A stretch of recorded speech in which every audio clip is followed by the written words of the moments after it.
നമസ്കാരം. ഞാൻ മന്ത്രവാദത്തെക്കുറിച്ചാണ് നിങ്ങളോട് പറയാൻ പോകുന്നത്. എൻ്റെ വീഡിയോസ് നിങ്ങൾക്ക് ഇഷ്ടമാവുകയാണെങ്കിൽ എനിക്ക് ലൈക്കും സബ്സ്ക്രൈബ് തരാൻ മറക്കരുത് കേട്ടോ. നമ്മുടെ ആവശ്യങ്ങൾ നടത്തുന്നതിന് വേണ്ടി നാം മന്ത്രവാദിനുടെ അരികിൽ ചെന്നെത്താറുണ്ട് അല്ലേ? എന്നാൽ ഇതിലേക്ക് ഒരിക്കലും പോകരുത് കേട്ടോ. കാരണം മന്ത്രവാദത്തിലൂടെ ഒരിക്കലും ഉയർച്ച പ്രാപിക്കുവാൻ സാധിക്കുകയുമില്ല. മറിച്ച് മന്ത്രം നമുക്ക് ദോഷം മാത്രമേ വരുത്തുകയുള്ളൂ. പോരാതെ നിത്യനാശത്തിലേക്ക് മന്ത്രം വൈതിരിക്കുന്നു. മന്ത്രത്തിന് ശക്തിയുണ്ട്. മന്ത്രവാദ പൂജാകർമ്മങ്ങൾ ചെയ്യുമ്പോൾ ഇതിൽ അന്ധകാര ശക്തികളാണ് വ്യാപരിക്കുക, അല്ലാതെ ദൈവികമായ ശക്തിയല്ല. ഈ അന്ധകാര ശക്തി എന്ന് പറയുമ്പോൾ സാത്താന ശക്തികളാണ്. ഈ സാത്താന ശക്തികൾ വ്യാപരിച്ച് കഴിഞ്ഞാൽ ആ ശക്തികൾ എന്ത് ചെയ്യും? നമ്മളെ പൂർണ്ണമായും നശിപ്പിച്ചൊടുക്കി തളർത്തിക്കളയും. അതുകൊണ്ടാണ് ഇതിലേക്ക് പോരുതെന്ന് പറയുന്നത്. ദൈവികമായ ശക്തിയും സാത്താന ശക്തികളും ഒരിക്കലും കൂടിച്ചേരുകയുമില്ല. നമ്മുടെ ആവശ്യങ്ങൾ നടക്കണമെങ്കിൽ ദൈവത്തോട് തന്നെ പ്രാർത്ഥിക്കണം.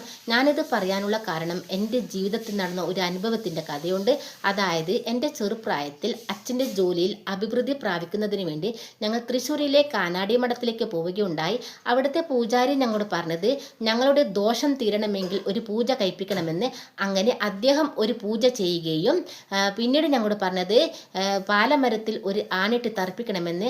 അങ്ങനെ ആ പൂജാരി എന്നെയും എൻ്റെ അച്ഛനെയും കൂട്ടിക്കൊണ്ടുപോയി പാലമരത്തിൽ ഒരു ആണിട്ട് തർപ്പിക്കുകയും ചെയ്തു. അതിനുശേഷം എന്നോട് പറഞ്ഞത് 40 ദിവസം വരെയും വ്രതമെടുത്ത് പ്രാർത്ഥിക്കണമെന്ന്. അദ്ദേഹം എനിക്കൊരു ലോക്കറ്റ് തന്നു. അങ്ങനെ ആ ലോക്കറ്റ് കയ്യിൽ പിടിച്ചുകൊണ്ട് ഞാൻ 40 ദിവസം വരെയും പ്രാർത്ഥിച്ചു. 40ാമത്തെ ദിവസം അതിൻ്റെ ഫലം കാണുകയും ചെയ്തു. ഒരു ശക്തി എന്നെ വ്യാപരിക്കുന്നുണ്ടായിരുന്നു. ഞാൻ എവിടെ പോകുമ്പോഴും ഈ ശക്തി എന്നെ പിന്തുടർന്നു കൊണ്ടേയിരുന്നു. അന്ന് ഞാൻ വളരെയധികം സന്തോഷിച്ചു. അത് ദൈവമാണെന്ന് ഞാൻ വിചാരിച്ചു. പക്ഷെ അത് ദൈവമായിരുന്നില്ല, അത് ദുഷ്ടസാത്താൻ ശക്തിയായിരുന്നു. അങ്ങനെ 2002 ഞാൻ സ്റ്റേജിൽ നൃത്തം ചവിട്ടിക്കൊണ്ടിരിക്കുമ്പോൾ ഈ ശക്തി എന്നിലേക്ക് വരികയും എൻ്റെ ദേഹത്തിൽ കടന്നുകൂടുകയും ചെയ്തു.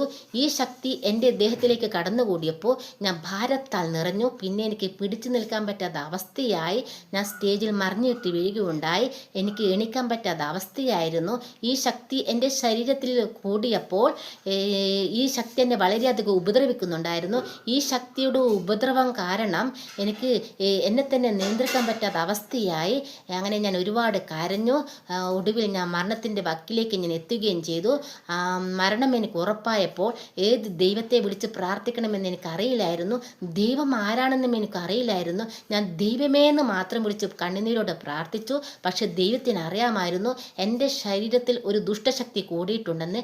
അങ്ങനെ ദൈവം എൻ്റെ അരികിലേക്ക് വരികയും എൻ്റെ ശരീരത്തിൽ നിന്നും ഈ ദുഷ്ടശക്തിയെ പുറത്താക്കുകയും ചെയ്തു. ദൈവം എനിക്ക് കാണിച്ചു തന്നു ആ ദുഷ്ടശക്തി. അത് സാത്താനായിരുന്നു. ദൈവം എന്നോട് പറഞ്ഞത് ഒരിക്കലും പൂജ ചെയ്യാൻ പാടില്ല എന്നാണ് ദൈവം പറഞ്ഞത്. നിങ്ങളുടെ ആവശ്യങ്ങൾ